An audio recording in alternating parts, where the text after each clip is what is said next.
What beauty contest has contestants with curves, long eyelashes, and 4 feet?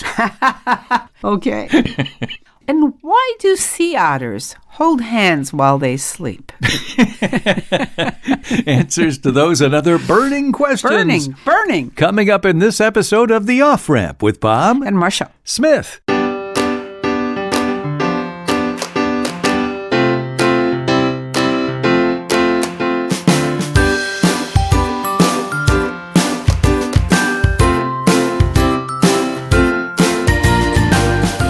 Welcome to The Off-Ramp, a chance to slow down, steer clear of crazy, and take a side road to sanity to get some perspective. Well, new year here, Marsha, new year. So here's my question as a new perspective on the new year.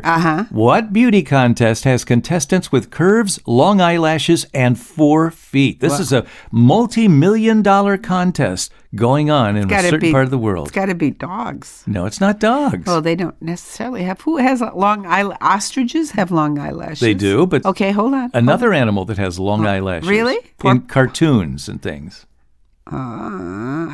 Who? 4 legs. 4 legs. Shapely. Tell me. Camels. Really? Yes, there are camel beauty contests in the Middle East. They are huge. They go from week-long events to 40-day events, and they're meant to celebrate the traditions of Bedouin tribes. But because Bedouins aren't doing much these days in the desert, and many have become incredibly rich, they conduct huge contests to see who's got the most beautiful camels. And at one such contest, a 2-hour drive southwest of your favorite city, Abu Dhabi, 24,000 camels from all over the Middle East compete. Oh my God! It's a camel show. It's amazing. Vast sums of money change hands as camels are sold. But guess what?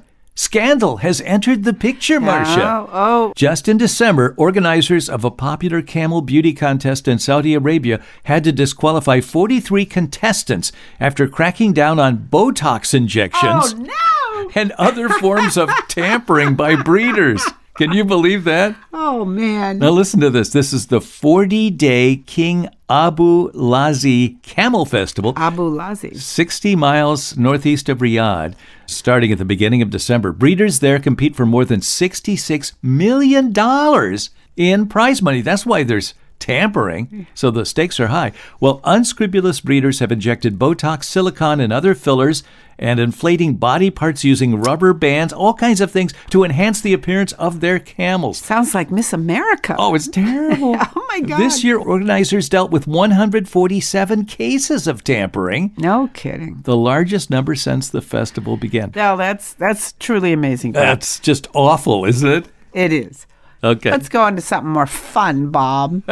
Why do sea otters hold hands when they sleep? I didn't even know they did. Well, of course. I didn't know they had hands. It's common knowledge, Bob. I thought they had paws. Sea otters. Well, they hold paws. I don't know. They hold paws. Do they pause and hold paws? Paws and hold claws. While they sleep? Yes. I do not know why. Well, think about it. Why would you, if you're a sea otter? They do it to stay together while they're sleeping so they don't drift apart. That's exactly right. You're kidding. No, that's exactly right. Good for you. To prevent themselves from floating away in the swirling sea while they sleep, sea otters often entangle themselves in forests or kelp or giant seaweed to provide anchorage. And then they hold hands. That's why they hold hands, that in order to prevent themselves from drifting away from the group. So it's a double prevention. They hold hands and encase themselves in seaweed and stuff so they don't drift off to be eaten by predators or to get off to sea. Geez, that sounds like a really harrowing existence. It does. It does sound a little tense. But okay, now I have another sea otter thing. You're probably waiting for another one. You went down a Wikipedia rat hole with sea otters. And this is even, they keep things tidy, Bob, sea otters. Okay, all right. This is so stupid. You're overcome, Marsha. Yes, I am. Humans have developed special rooms and solitary rituals for, shall we say, pooping. Well, why don't we just say doing their business? Doing their business. In a bathroom sense. It could be business 1 or business 2. This is business 2. Okay. Okay. But for some animals, doing their business, number 2, is a social event. It's a social event for sea otters. Yes, it is. They are strange creatures, aren't they? Aren't they, though? Instead of water closets, this is more of I could ask you a question out of this, but it's so weird, I don't even want to ask. North American river otters like to do their business in piles near the water called, wait for it, latrines. These are their social hubs, like going to the drive-in or the mall. Oh, dear. All animals must figure out if it's worth hanging out together. And they go there to find out. On the upside, when otters are in groups, they like to chat in real time and exchange information, groom each other, build bonds, and they play. And they do this all at that special place where they go to do their business. Oh, dear. So there you go, Bob. I've got another paragraph, but I can see I think that's enough. I think you're self-imploding already. On otters doing their business and talking to their friends. Okay. Okay, I have a religious question. I think it's best to get to some place of substance. Okay. This is a combination of two of my favorite things, religion and history, okay? And me, I thought I was one of you. I mean, no, you're the first favorite thing, Yeah. but of the three, I'm talking about the other two. Good autocorrect. Okay. Okay. How did a religious movement delay construction of the Washington Monument for 26 years? A religious movement? A religious movement. The Washington Monument, was it, well, it was some kind of sacred ground for some kind of sect. Was it it must have been very early people. Was it Indians? No. It was. You could see that happening today. Yeah. You know, this was a sacred hunting grounds or something like that. Uh-huh. But no, it was an anti-Catholic group. Catholic group. Yeah, huh? they took direct action to suspend the building of the monument in Washington, D.C. They were the Know Nothing movement, and they were offended by the Pope Pius IX's gift of a block of marble from Rome's Temple of Concord. The marble block, like blocks from many foreign nations, were to be used in building the tower. If you go there, they point out in the monument, you can see this stone was from France, this stone was from whatever. Well, these people were very upset. The group stole the block and threw it into the Potomac. The suspension lasted 26 years until construction resumed in 1880. The monument was completed in 1888, but for 26 years because of this controversy about the Catholics and the stone and the Pope. Isn't that strange? It is very odd. Okay, so here's something I know you've been waiting for. Hockey questions. Okay, we're in the winter season and hockey is here. Yes. Mr. Sportsman. Mm-hmm. Today, Bob, we tend to think of hockey as a national game, as in the National Hockey League. Right. That's what they're called, NHL. So tell me, how many NHL players are from the United States? Give me the number. Percent. I think it's like 60% are from the United States. Oh, you are so wrong. What is it? It's 26.4%. Oh, really? Okay. Yeah, we're born in the U.S. This is despite the fact that there are 25 NHL teams in the U.S. and only 7 in Canada. Yeah. And it was originally a Canadian league. Yeah. Oh, there goes another question. But 43% of NHL players were born in Canada, and the other 30%? From other parts of the world. Yes. If you can believe this, more NHL players were born in Sweden than Quebec. Isn't that amazing? That's crazy. More in Sweden than in Quebec, Canada. Yeah. Wow. That's a good one. Okay. What does the word national mean in the National Hockey League? It means North American, actually, doesn't it? No. What? Yeah, it means Canada. Originally, it was a National Hockey League, meaning Canada. Yes, Right. That's right. And what was the first U.S. hockey team? I think it was the Boston Bruins.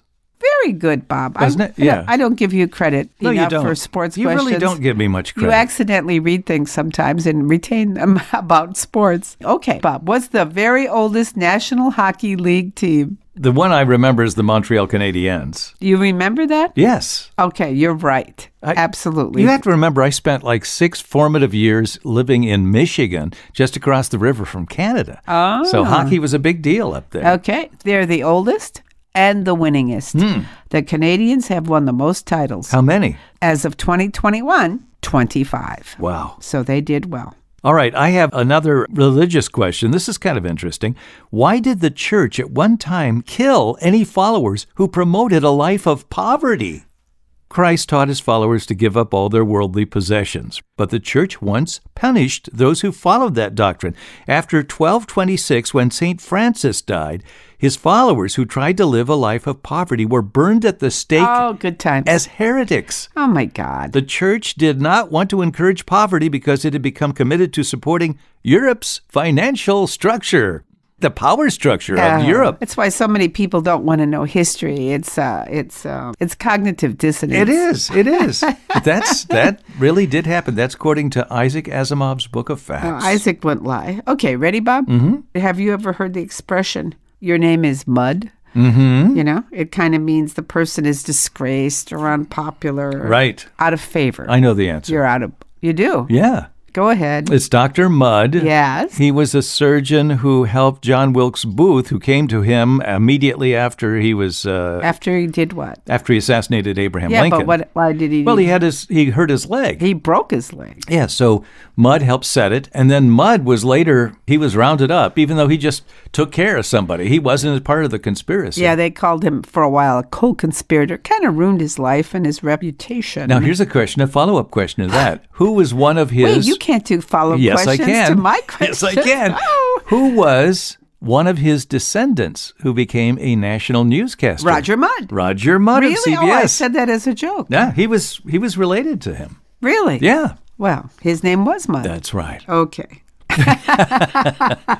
Okay, here's some new perspective, okay? Okay. One of London's newest luxury apartment buildings originally served a far different purpose. What was it? The original, I don't know, a nuclear bomb site. Well, I'll give you a hint. It has to do with Charles Dickens. Oh, was it going to be an orphanage? It was a workhouse. Yeah. The workhouse that inspired Oliver Twist. Wow. Will now be home to luxury condominiums. The Strand Union Workhouse, this was built in the 1770s. It's a place that inspired the scene where Oliver Twist says, "Please, sir, can I have some more?" Well, apparently the Strand actually had a rule prohibiting second helpings of food for paupers who were there. Yeah. So it was a very cruel place. So this apartment building is where the Strand was? The building is the original workhouse that inspired Charles Dickens. Uh-huh. And the location of this workhouse had been lost to history, but some detective work by scholar Ruth Richardson identified it, and her work led to the building getting historic preservation status in 2011. And that led to the National Health Service, which had used it for an old hospital. They were trying to tear it down to make room for luxury condominiums, so they abandoned that, and they hired a developer. So now the workhouse itself is going to be luxury apartments. Somehow that doesn't seem quite right. It seems strange, doesn't it? Should be a food pantry or something useful. The building that was once home to a cruel, infamous institution will be home to affluent Londoners if they can afford the $1.3 million starting price for the apartments. There you go. Oliver Twist would have loved that twist on history. And here's an irony that Charles Dickens would have liked. The first step in rehabbing the building was rather grisly. They had to remove remains from the on-site pauper's graveyard. Oh, my God in heaven. There were grave pits, some with coffins stacked 8 deep. So they had to remove all that. What dignity for them. Now, even though it's going to be called the Cleveland Court Apartments, some people may be calling them the Charles Dickens Luxury Apartments, which is what the New York Times christened it with an article in December of 2021. I would call it Oliver's Luxury Apartments. Oliver's Twist. Yeah. Apartments. Oliver, that is the twist. I would have a hard time staying there if I knew that's what happened. Yeah, I couldn't. I can stay in a luxury apartment, no problem. Okay. Think it's time for a break. All right. You're listening to The Off-Ramp with Bob and Marsha Smith. We'll be back in just a moment. We're back. You're listening to The Off-Ramp with Bob and Marsha Smith. Camels, Charles Dickens. We're covering a lot of ground today. Okay. Are you ready for this? Yeah. Recently, Sesame Street became a political football when anti-vaxxer critics condemned Big Bird for endorsing COVID-19 vaccines. Oh, that's right. Yes. Yes. But the show has been politically controversial from the start. What happened with the show and Mississippi in the early 1970s? I don't know. What happened with the show in the early 1970s? I'm trying to think about it. Oh, did it have something to do with a multiracial cast or something like that? Good for you. A Mississippi State TV commission refused to air Sesame Street after it heard complaints about the show's racially integrated cast. Wow. Local commercial affiliates picked up the show and began running it. Eventually, the board reversed its vote. Oh, because the local affiliates said, we're going to run this show. It's a great show for kids. Just shut the hell up. All right, this is our show. Eventually. Wow, Isn't that's that interesting. something? So it's always been a bit of a little bit controversial. Okay, you don't know these islands as the Danish West Indies. What islands were once called the Danish West Indies? I'll give you 4 choices. Okay. The Falklands, the Galapagos Islands, the U.S. Virgin Islands, or the Bahamas.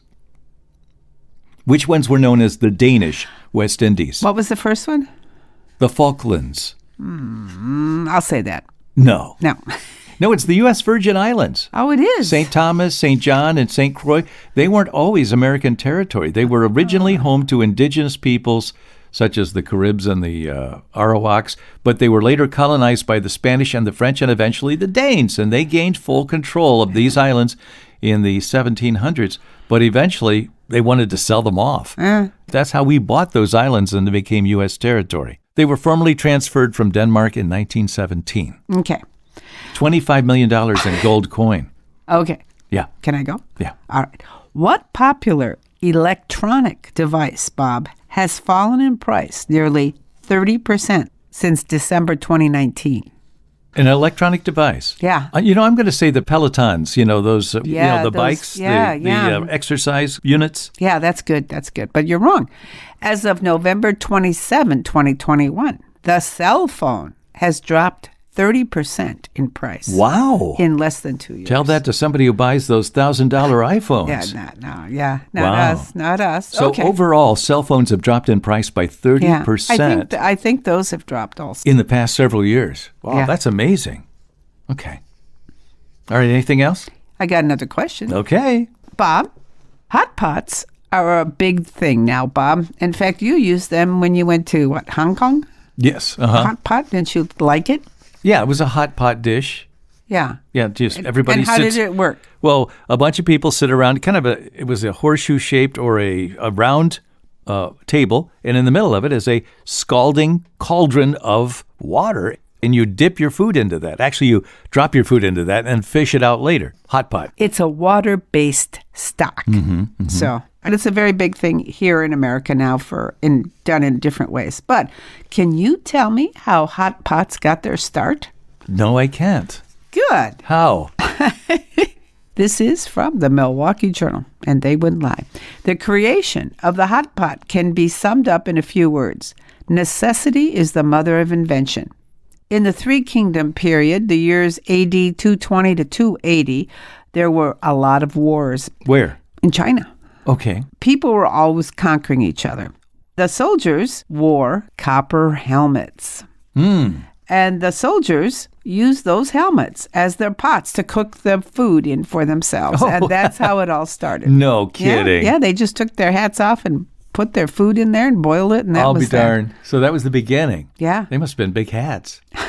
Well, a helmet, you just put that in there. Okay, what did Babylonians consider to be the wisest of all of their love customs? The wisest of their love customs. Yes. Well, I have a few amusing thoughts about that, but I'll let those go. And I will say, I don't know, did they invent marriage? Well, it had to do with marriage. They would auction off marriageable girls every year, and men had to bid high for the most attractive girls. Yeah. That money provided dowries, so the ugly girls that no one would bid for could find husbands. Really? Yeah. So it was some equanimity there. If you want to say it that way, yes. I could barely say it. Oh, my goodness. Well, that must make you feel real proud if you're one of the girls to get the leftovers. Hey, at least you got married. Did you? To the ugly guys, no doubt. Okay. Okay, I've got a question. One more question. Sure.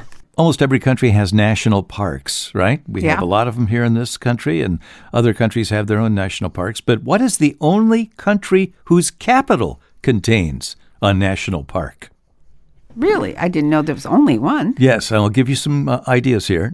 Nairobi, Kenya, Seoul, South Korea, Washington, D.C., or Bangkok, Thailand? Seoul. No, it's not Seoul. What is it? Second guess. Not Thailand, because I know something about that. Not D.C., because that's Arlington. Okay, so that leaves Bangkok and Nairobi. So I'll say Bangkok. No, it's Nairobi. Sorry, Marsh. I'm helping you out here with clues. Oh, my gosh. I got 3 out of 4 wrong. Nairobi, Kenya. It's the only world capital that contains its own national park. It's Nairobi National Park. It's also the oldest national park in Kenya. It's established in 1946. Although it's smaller than many other national parks, it is teeming with wildlife. You were right when you were thinking that might be. A wildlife rarely seen elsewhere. Zebras, black rhinoceroses, lions, and giraffes are in the Nairobi National Park in Nairobi, Kenya. I'll be danged. Okay. How are American calendars different from international standards? American calendars different from international? Is it that the week starts on Sunday? How did you know that? I don't know. I just thought that would be a different thing. I could see that be a different thing for people. No, the day starts on Monday. Yeah, and doesn't that make you crazy? How many times have you screwed up the calendar because you're thinking that's not Sunday, that is Monday on the calendar, and it's actually Sunday? You know, never for me. Really? For me, it's always Sunday is the first day of the week. Well, see, if you grow up in a religious home, Marsha. My heathen family. Okay. All right. So, according to Ask Marilyn, American calendars are out of sync with Americans. Our calendars do not follow international standards, ISO standards, which start the week with Monday and end on Sunday. Our country's practice of starting the week on Sunday dates back to the Romans, who named the days starting with the Sunday and the moon Monday. So that's it. It's a Roman thing. And that makes sense. And that's why our calendars don't look like everybody else's calendar. Well, how about that? And that bothers you still to this day. It bothers me when I screw up the dates when I'm planning something. Okay, I've got 2. Let's just think to the summer months, okay? These are 2 facts I thought was kind of interesting. Plants have a way of communicating with each other. The scent of freshly cut grass is equivalent to a cry for help. Oh, no. Isn't that awful? Says who? Well, this is from Mental Floss. I've got the story if you want it. And then what is a lawn mullet? A lawn mullet. Is that when your blades don't cut evenly? No, it means having a neatly manicured front yard, but an unmowed mess in the back. Well, that's a lawn mullet. All right. Before I get to my quote to end the show, I have one quick question for you, Bob. Okay. Who was Winnie the Pooh named after? Winnie the Pooh was A.A. Milne, had something to do with it, of course, because he wrote Winnie the Pooh. That is correct. But who was it named after? Was it a teddy bear? No. Okay. It was a real bear, a famous black bear in the London Zoo. And his name was Winnie because that name was short for Winnipeg. Oh, no kidding. Yeah, in the London Zoo. So that's where A.A. Milne got the idea for it in Winnie. The stories. He wrote for his young son, right? Yeah. Christopher Robin. Yeah. Okay, I have a couple of interesting facts here. Now, you tell me, you always hear about people unfriending people on Facebook. Mm-hmm. Well, Did you notice I unfriended you? Did you notice that? No. Did you unfriend me, really? How far back does the term unfriend go? You'll be surprised at this. Really? Yeah. Oh, I wouldn't have said long, but obviously I'm wrong. So I'll say 1859. So you think it goes back about 150 years? No. It goes back to 1659. Can you believe that? I don't know what the context is, but in 1659, the term unfriend first appeared. So that goes back a long, long way. To social media in their day, apparently. I'll be darned. Okay, and one more thing. Okay. What did the BBC do on Good Friday 1930? Good Friday 1930, the BBC did something, I assume tongue-in-cheek, but it's funny. BBC Radio, 1930. It wasn't, that was before the, what's-his-name's scary radio show. Oh, yeah. Okay. Before Orson Welles. Yeah. Okay, on Good Friday in 1930, the BBC reported there is no news, and instead they played piano music. Really? during a newscast. That sounds like a April 1st kind of thing. It does sound like that. Not on but a it was Good Friday. Yeah, well, that's interesting. Huh. And just for the record, Barbie's full name is Barbie Millicent Roberts. Millicent. You know, you really learn things when you listen to the off-ramp. You learn a lot of stuff. I just wanted to make Winnie sure. the Pooh, Millicent, Barbie, yes. All right. It's a new year and a new day. And I'm going to finish with George Washington, not a guy quoted a lot like Abe Lincoln or anybody. He said, "We should not look back unless it is to derive useful lessons from past errors and for the purpose of profiting by dearly bought experience." So keep your eye on the future. Well, yeah, and learn from your mistakes. Okay, I'm trying real hard. That's it as we start a whole new year here. And we hope you've enjoyed this first episode of the new year. I'm Bob Smith. I'm Marsha Smith. Join us again next time when we return with more trivia on The Off-Ramp.